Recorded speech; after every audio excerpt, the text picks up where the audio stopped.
Gary Parrish here with Nebraska head coach Fred Hoiberg. Before we start talking basketball, I'm compelled to ask, how are you feeling? I think most people know you had a procedure done last week.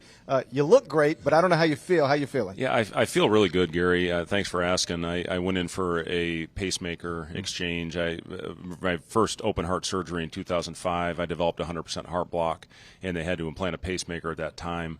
The second one was put in 2014 when I was at Iowa State when my battery got low, and then we discovered just last month that it was about time to get it done again. So I had it done on Friday.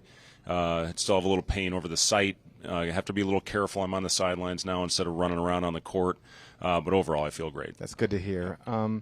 Year 6 at Nebraska. Let's go back to last March. You get your program to the NCAA Tournament for the first time.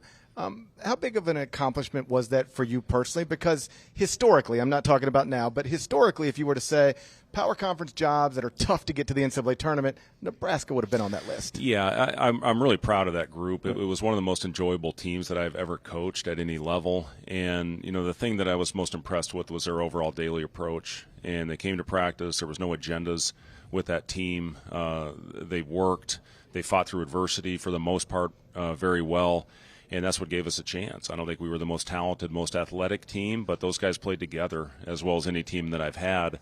So now the challenge is taking the next step and getting this program where it's never been before, hopefully having that opportunity. This business is all about getting to March Madness. And, we knew we took over a tough job. We had one player when we took over and have steadily increased the win total, and then last year got to the tournament. And this year, hopefully, with the right mix and, going out and playing the right way, we'll put ourselves back in that position.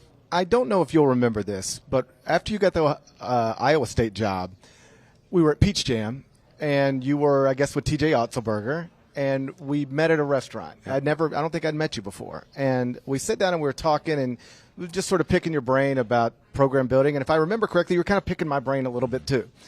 And I'll never forget, you said something about, you sort of previewed the way you were going to approach building that program. And I remember you saying something along the lines of, it's going to be hard to get high school players who can compete with the high school players Kansas is going to get. Mm-hmm. But I know my fans expect me to compete with Kansas. So I'm going to probably go find transfers, sit them out a year if I have to, but that's the way to do it. Fast forward to 2024, everybody is living and dying with transfers.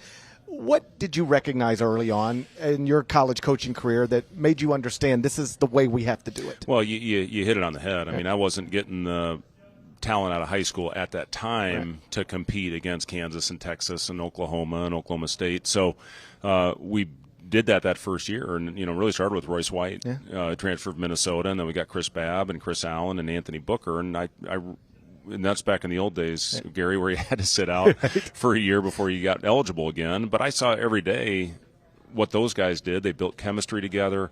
They watched games together when we went on the road. They weren't allowed to travel at that time. And then year 2, we made the tournament and had 4 straight years of doing that. And then we started getting the high school players. Mm-hmm. You get George Niang, you get Monte Morris, you get Matt Thomas, you get Naz Long. So, those guys early on, those transfers really helped us build that program. And now, as you said, everybody is doing it. And, you kind of look at it this way. If you don't take advantage of the transfer portal, it's almost like neglecting free agency in the NBA. So, I think it's healthy to have a mix. I've got 2 freshmen. We love them.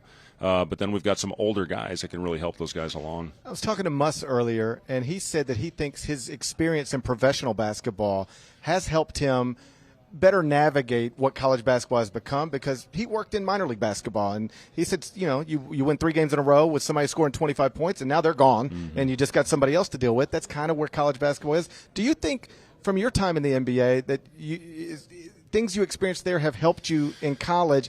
If nothing more than in the NBA, you constantly have to be looking around at possible trades and possible acquisitions, and college basketball is similar in some ways. It's very similar. Right. Now, with NIL and, having general manager experience as well, and now with revenue sharing coming into the picture, there's a lot of dynamics that's very similar to professional basketball right now. And, I guess in regards to, you make a middle-of-the-season trade, you have to acclimate the new players coming in, and I guess that's similar to a transfer. Now, the one difference in today, as opposed to when I was playing, there's so much access to the players now. You get 8 weeks in the summer, you get 5 weeks in the fall, and then practice starts. Yeah. Back in the old days, it was you start October 15th, you had 3 weeks to prepare, and then you're playing games. So, even though there is a lot of change and a lot of carryover with your roster, you just, overall, you just have to do the best job you can to get them ready to go. So the access that we have to our players, it was probably more difficult back in the old days when you didn't have as much time with them. Last thing before I get you out of here, obviously you're in the NCAA tournament. You've lost key pieces from that team. What does success look to you? What does success look like to you in this 6th year at Nebraska? Yeah, well, I hope that we can put ourselves back in the same position, because there's nothing like it playing in the NCAA tournament. And we had a group last year. We had one player in the roster that had played in the tournament. That was Juwan Gary when he was at Alabama. Nobody else had experienced that, and it's so different. There's so much attention. People are saying so many things about you. You try to do everything you can to have them block out the noise, but it's very hard to do that. So now we've got a group of guys, and a lot of them experienced that a year ago. So hopefully we put ourselves in that position. We handle it well, and we put ourselves in a position to win and again, take this program where it's never been before. We've got a competitive group. I really like them. We've got size. We've got versatility, and hopefully we put ourselves back in that position. Hey, I appreciate your time. Thanks, Gary. Tell the family I said hello. Yeah, appreciate it, man.